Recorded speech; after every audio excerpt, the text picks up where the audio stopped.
Marta Nindasari dan kawan Saya Galatika Putri. Judul podcast kami yaitu teknik pengambilan sampel Yang bertujuan mengenalkan ilmu teknik pengambilan sampel. Nah, di sini saya akan menyampaikan pertanyaan mengenai teknik pengambilan sampel probability sampling kepada Galo. Terima kasih pertanyaannya, saya akan menjawab. Jadi begini, teknik pengambilan sampel probability sampling adalah jenis dalam teknik sampling yang melakukan pengambilan sampelnya dengan random dan secara acak.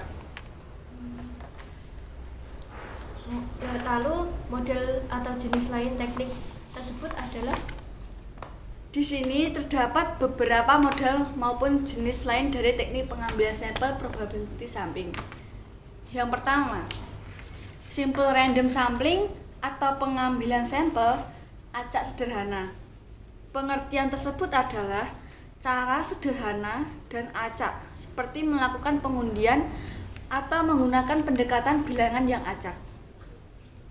Namun, kelebihan ini adalah mengurangi bias atau kecenderungan berpihak, serta peneliti dapat mengetahui adanya kesalahan baku atau standar error yang ada pada penelitian. Sedangkan kelemahan dari teknik tersebut adalah rendahnya jaminan menguasai sampel yang terpilih karena bersifat representatif atau dapat mewakili populasi yang dituju. Nah, contoh pengambilan sampel metode acak sederhana adalah dibutuhkan kira-kira 15 sampel dari populasi penelitian dengan jumlah 90 orang. Penelitian perlu lebih dahulu membuat undian mendapatkan sampel pertama dari 90 populasi tersebut. Maka, nama yang terpilih sebagai sampel akan dikembalikan lagi sehingga populasi tetap utuh berjumlah 90 orang. Tetapi, memungkinkan responden berikutnya tetap sama dengan responden yang telah dipilih pertama kali. Peneliti secara terus-menerus hingga jumlah 15 sampel dipenuhi semuanya. Ada beberapa langkah-langkah untuk menggunakan metode ini. Yang pertama, menyiapkan kerangka sampel penelitian. Yang kedua, menyiapkan tabel angka random. Yang ketiga, menentukan metode pemilihan sampel yang akan digunakan oleh peneliti. Yang kedua, systematic random sampling atau pengambilan sampel acak sistematis. Pengambilan dengan teknik ini menetapkan sampel awal secara acak, lalu sampel selanjutnya dapat dipilih secara sistematis berdasarkan pada pola tertentu. Pola umum dari teknik ini adalah dengan cara mengambil bilangan kelipatan dari jumlah anggota populasi dengan jumlah sampel yang akan diambil oleh peneliti. Contohnya, peneliti mengambil sampel dari populasi dengan jumlah 40 orang yang sama masuk ke suatu ruangan. Setiap orang yang masuk ke dalam ruangan tersebut diberi urutan dan orang dengan urutan kelipatan 4 akan diambil sebagai sampel. Artinya, ke-4, 8, 12, 16 dan seterusnya akan dijadikan sebagai sampel penelitian hingga mencapai 40 populasi. Kelebihan dari teknik pengambilan sampel ini adalah cepat dan mudah pelaksanaannya. Cara ini juga dapat mempermudah peneliti karena memungkinkan peneliti untuk mengambil sampel ini di lapangan tanpa harus menggunakan kerangka sampel tertentu. Namun, metode ini memiliki kekurangan dari teknik ini adalah peneliti tidak dapat memprediksi variasi dari populasi apabila urutan yang dilakukan tidak sepenuhnya acak.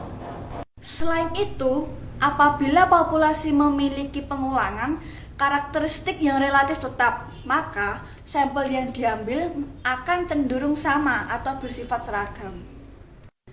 Terdapat beberapa langkah-langkah untuk mengambil sampel dengan metode ini. Yang pertama, menentukan populasi serta menyusun sampling frame. Yang kedua, menetapkan jumlah sampel yang akan diteliti menggunakan pertimbangan metodologis. Yang ketiga, menentukan kelas interval atau K. Yang keempat, menentukan angka atau nomor awal di antara kelas interval dengan acak. Yang kelima, peneliti dapat memulai mengambil sampel dimulai dari angka maupun nomor awal yang telah terpilih dan nomor interval berikutnya sehingga memenuhi jumlah sampel. Yang ketiga, straight fit random sampling atau pengambilan sampel acak bersastra.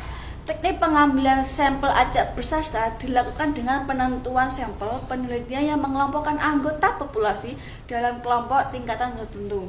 Contohnya, tingkatan masyarakat pada partisipan pemilihan umum yang telah dikelompokkan berdasarkan usia pemilih. Tingkatan dari kelompok tersebut ditentukan oleh yang paling rendah ke usia yang paling tinggi.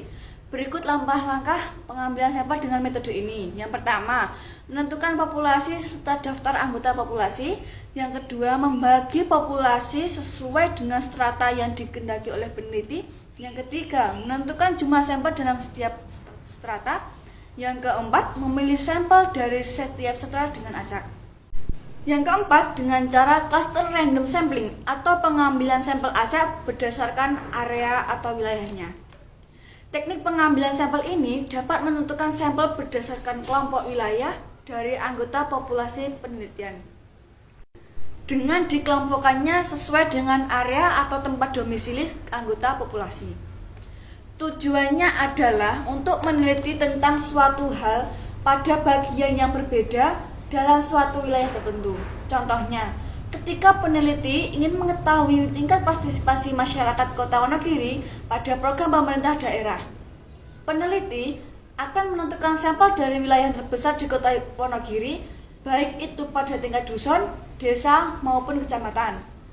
Nah, berikut ini langkah-langkah pengambilan sampel dengan menggunakan metode ini. Yang pertama, menentukan populasi warga Wonogiri yang akan diteliti. Yang kedua, menentukan beberapa jumlah warga Wonogiri maupun kelompok individu yang akan diambil sebagai sampel. Yang ketiga, memilih warga Wonogiri sampel dengan acak.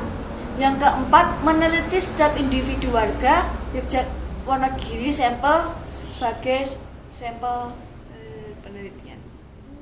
Mungkin cukup sekian yang dapat saya jelaskan mengenai probability sampling. Selanjutnya saya akan memberi pertanyaan. Ngomong-ngomong, diminum dulu Kak. Oh iya, makasih. Mari. Iya.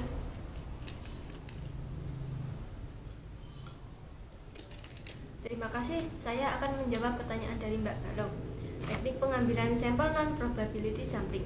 Teknik tersebut adalah kebalikan dari teknik probability sampling. Ada 4 macam dari jenis teknik non-probability sampling.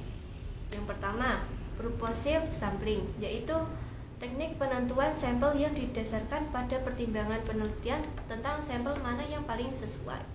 Contohnya, seperti didasarkan pada ciri gender, demograf, jenis pekerjaan, umur, dan lainnya. Teknik ini termasuk teknik pengambilan sampel yang cukup sering digunakan dalam suatu penelitian. Kelebihan dari teknik ini adalah tujuan dari penelitian dapat dengan mudah terpenuhi. Sampel dapat bersifat lebih relevan dengan desain penelitian serta teknik pengambilan sampel ini cenderung lebih mudah untuk dilaksanakan. Sedangkan kekurangan dari teknik ini sama seperti teknik pengambilan sampel secara acak, yaitu tidak ada jaminan bahwa sampel dapat mewakili populasi yang telah ditentukan.